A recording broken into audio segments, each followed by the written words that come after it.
Louvado seja nosso Senhor Jesus Cristo. Nós vamos fazer o nosso comentário, a Assunção da Bem-aventurada Virgem Maria. Estamos no ano B, nosso 41º encontro. À vossa proteção recorremos, Santa Mãe de Deus. Não desprezeis as nossas súplicas em nossas necessidades, mas livrai-nos sempre de todos os perigos, ó Virgem gloriosa e bendita. Esta oração, Subtum Presidium, remonta ao terceiro século. Maria vem celebrada hoje pela sua ascensão nos céus. O Concílio de Éfeso, em 431, decretou Maria Mãe de Deus, Theotokos. Verdadeiramente Mãe de Deus, por ter gerado numa perfeita humanidade Deus na pessoa de seu Filho, que se uniu à humanidade numa unidade hipostática.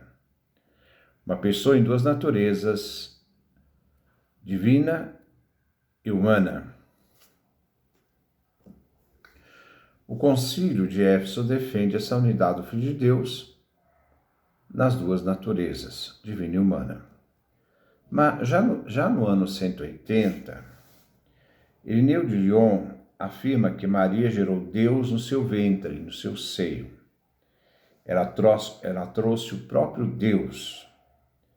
Capítulo 5, livro 5, capítulo 19, parágrafo 1º. Já na Igreja Antiga se afirmava que Maria gerou Deus. Essa Maria que gerou Deus é também aquela cujo corpo não conheceu a corrupção, mas foi elevada de corpo e alma ao coro dos anjos, sustentada pelo coro dos anjos. A festa de hoje é uma felicitação de Maria, por parte dos fiéis que veem em Maria, ao mesmo tempo, a glória da Igreja e a prefiguração de sua glorificação. A festa tem uma dimensão de solidariedade dos fiéis com aquela que é a primeira mãe dos fiéis. Esse é um comentário, do padre Johann Königs. A antífona de entrada é tirada do livro do Apocalipse, capítulo 2, versículo 1. Maria é este sinal, um sinal divino, pensado por Deus antes da fundação do mundo, antes que Deus tudo criasse do nada. Essa graça nos foi concebida em Jesus Cristo desde a eternidade. A Igreja reunida em oração vem hoje louvar Maria, que foi elevada aos céus. A mulher vestida de sol e que tem a lua debaixo de seus pés. Ela é coroada por 12 estrelas, os 12 alicerces da Nova Jerusalém, que corresponde aos 12 apóstolos do Cordeiro. Apocalipse capítulo 21, versículo 14.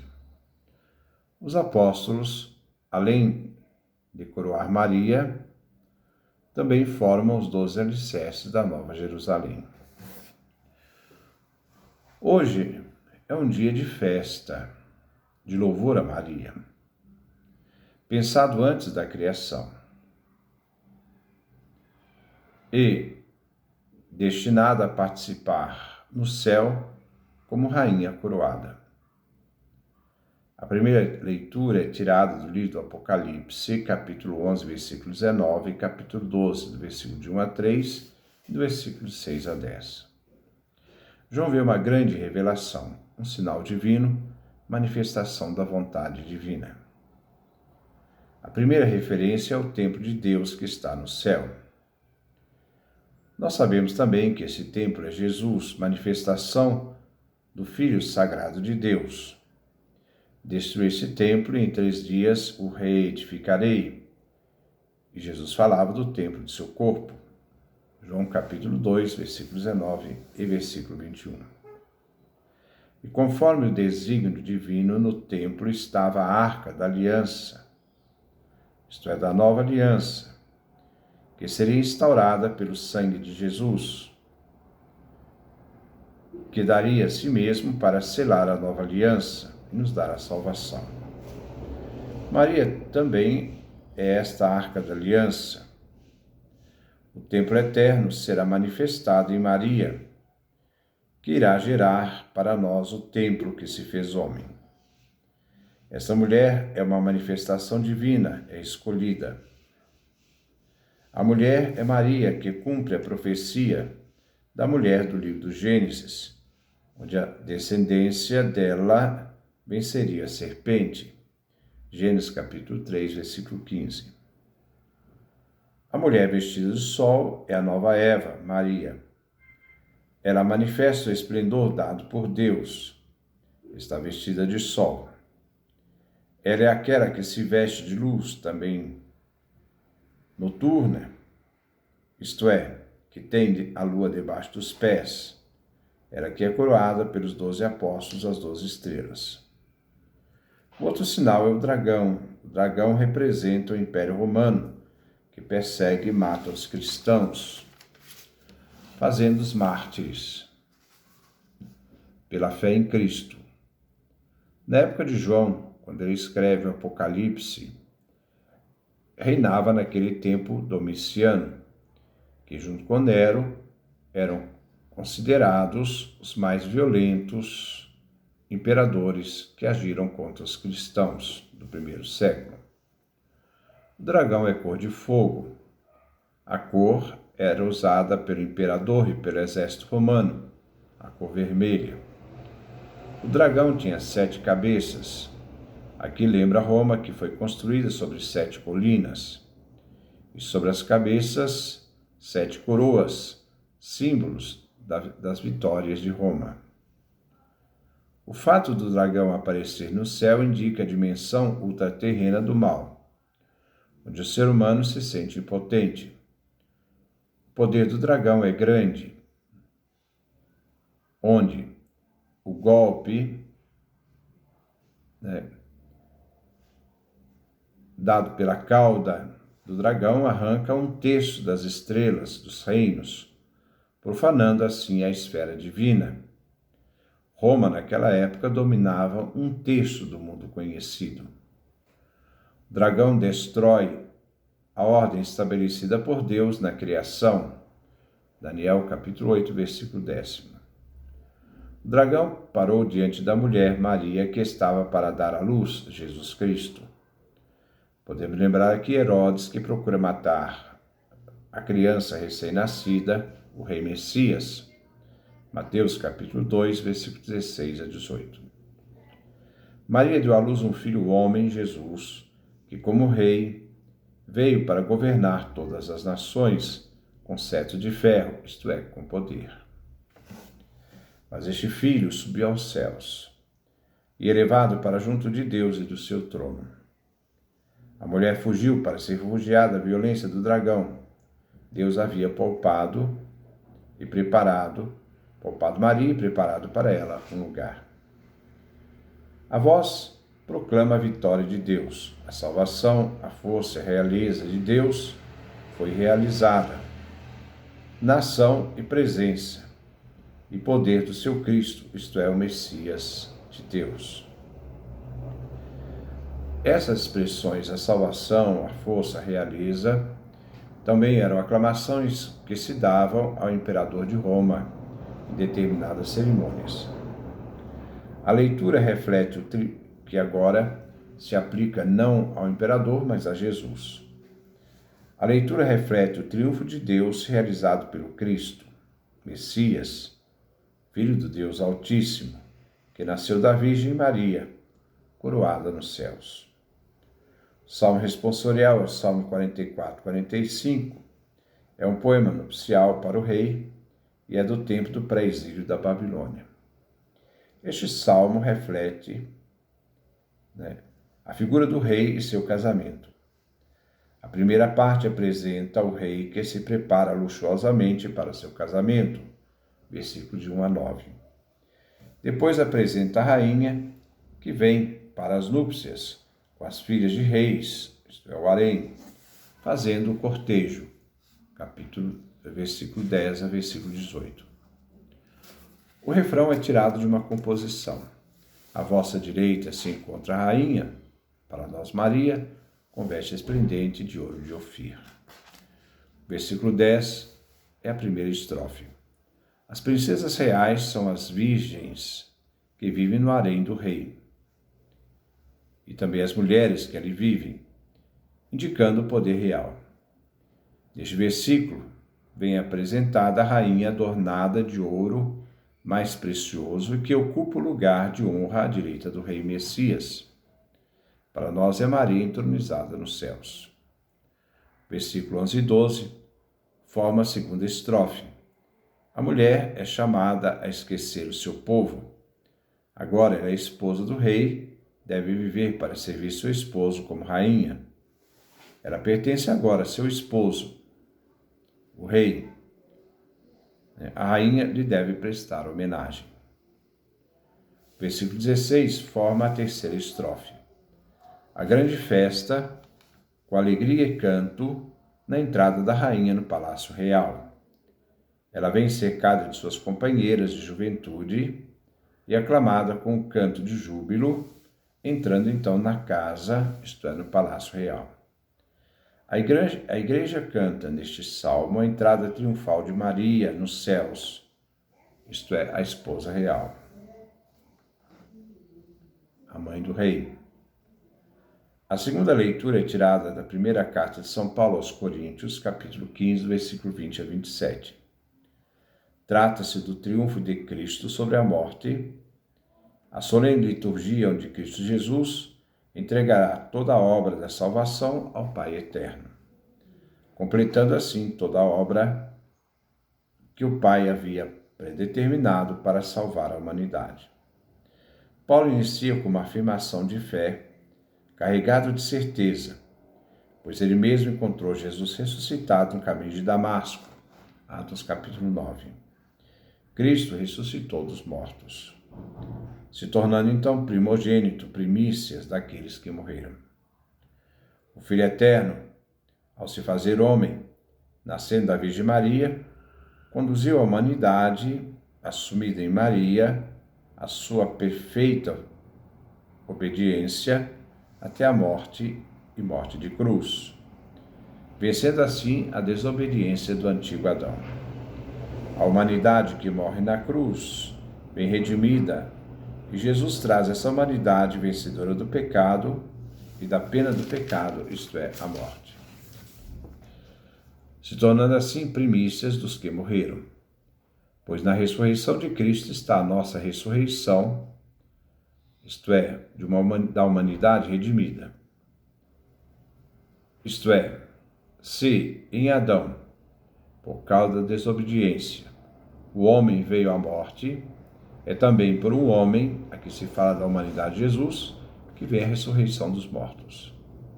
Se em Adão todos morrem, a mortalidade é consequência do pecado. Assim, em Cristo, vencedor do pecado e da morte, todos reviverão. Mas segue essa ordem na ressurreição. Nos fala Paulo, o primogênito é Cristo. Em segundo lugar, aqueles cristãos que pertencem a Cristo, por ocasião de sua vinda para julgar vivos e mortos. Em terceiro lugar, vem o fim. Fim não como destruição, mas como plenitude.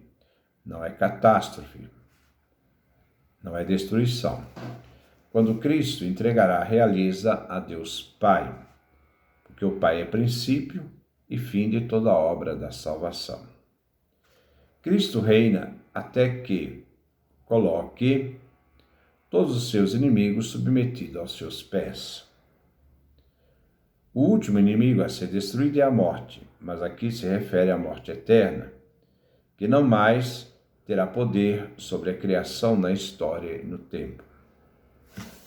Deus submeteu tudo aos pés de Jesus, o vencedor e redentor de toda a humanidade. O Evangelho tirado de São Lucas, capítulo 1, versículo 39 a 56. Vou comentar aqui somente parte do Cântico de Maria, o Magnífica, capítulo 1, versículo 46 a 49. Este Evangelho, em vários momentos, eu já pude comentar. Para elucidar o comentário, inicio com a primeira carta de São Paulo aos Tessalonicenses, capítulo 5, versículo 23. Paulo diz: que o próprio Deus da paz conceda a vocês a plena santidade. E aquilo que sois, o espírito, a alma e o corpo de vocês, sejam conservados de modo irrepreensível para a vinda de nosso Senhor Jesus Cristo. O ser humano é espírito, alma e corpo. Tudo que existe no universo é ser. Tudo que foi criado do nada. A pedra é um ser, a água é um ser.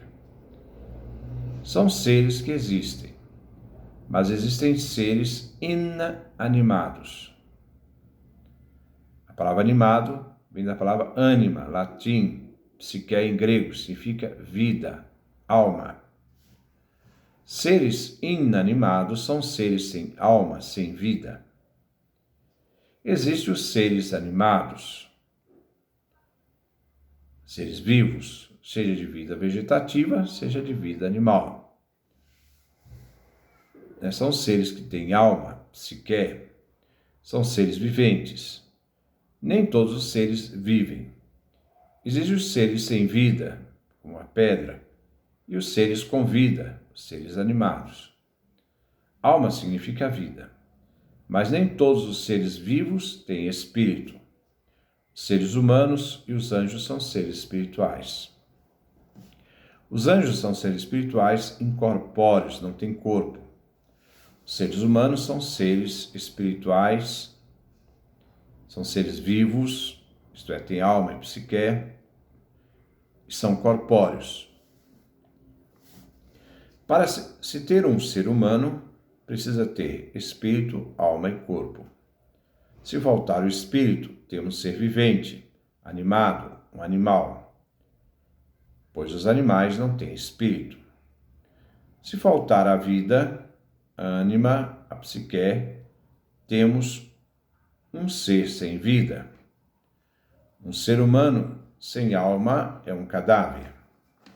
Então devemos entender que o Filho de Deus assumiu uma humanidade completa, espírito, alma e corpo, para redimir o homem todo e não parte do homem. Os pais da igreja afirmavam: o que não foi assumido, não foi redimido. Se Jesus não assumiu o homem todo, o ser humano todo não foi salvo. Porque parte do homem não é o homem. O homem é um ser completo, é uma trindade. Agora vamos comentar o Evangelho. Maria afirma no cântico: a minha alma engrandece o Senhor. Maria diz: minha alma, isto é, a vida de Maria, faz o Senhor ser grande.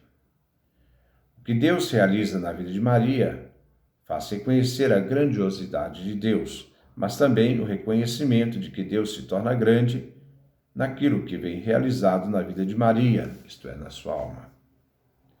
E o meu espírito se alegra em Deus, meu Salvador. Agora, Maria afirma que seu espírito se alegra em Deus. Trata-se da realidade espiritual, que nos identifica com o dom de Deus.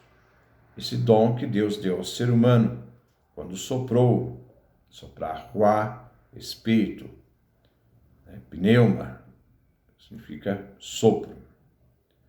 Sobre ele, sobre o ser humano, e deu o hálito da vida, fazendo do homem imagem e semelhança de Deus. O sopro, espírito divino, que está em Maria, se alegra no Senhor Deus, que é o Salvador de Maria. E também nosso Salvador.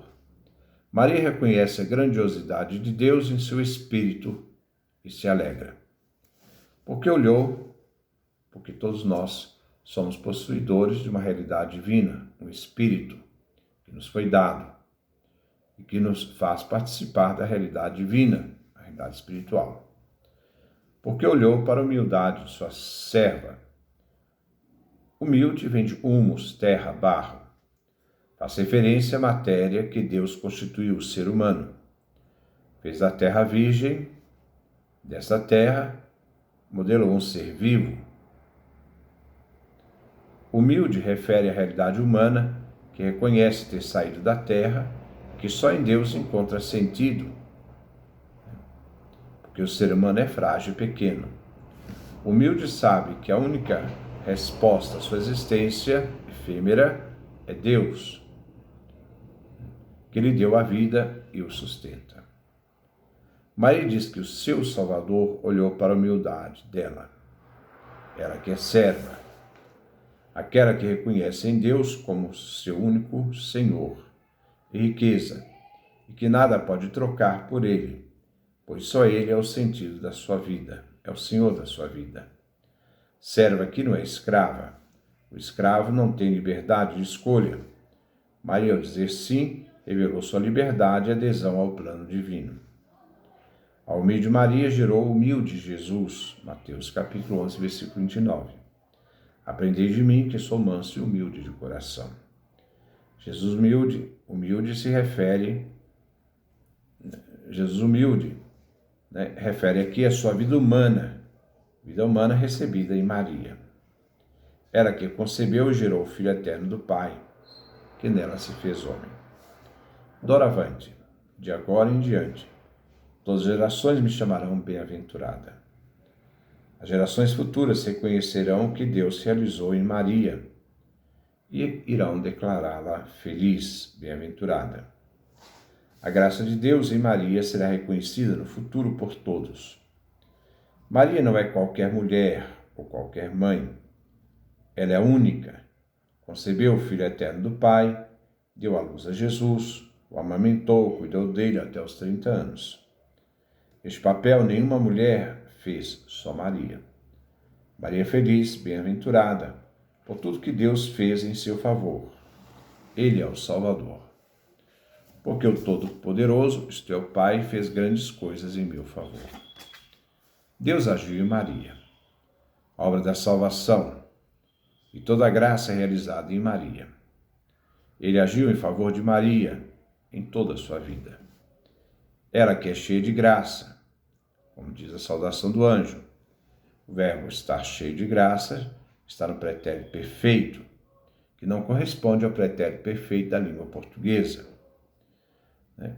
Significa que Maria é cheia de graça no passado, no momento da concepção e depois da concepção. É um verbo dinâmico, que faz uma referência de uma coisa que aconteceu no passado, continua no presente e está aberto ao futuro. Deus age em toda a vida de Maria, desde o seu nascimento até o futuro. Depois da concepção, onde todos a chamarão bem-aventurada. Pois Maria encontrou graça diante de Deus. O anjo disse a Maria: encontraste graça. O verbo está no auristo, agora corresponde ao nosso pretérito perfeito, no português. Ela encontrou graça no passado, e podemos dizer mesmo antes de ter nascido, pois desde toda a eternidade o Pai nos fala. São Paulo, na segunda carta a Timóteo, capítulo 1, versículo 9, onde ele diz: esta graça nos foi concedida em Jesus Cristo desde a eternidade. Isto é, se o Pai previu esta graça dada por Jesus Cristo desde a eternidade, ele também pensou em Maria, que viria a ser a mãe do nosso divino e eterno Salvador. Tudo dentro da presciência de Deus. Nada foi feito de improviso. O seu nome é santo. Com esta profissão de fé, Maria reconhece a santidade do nome de Deus.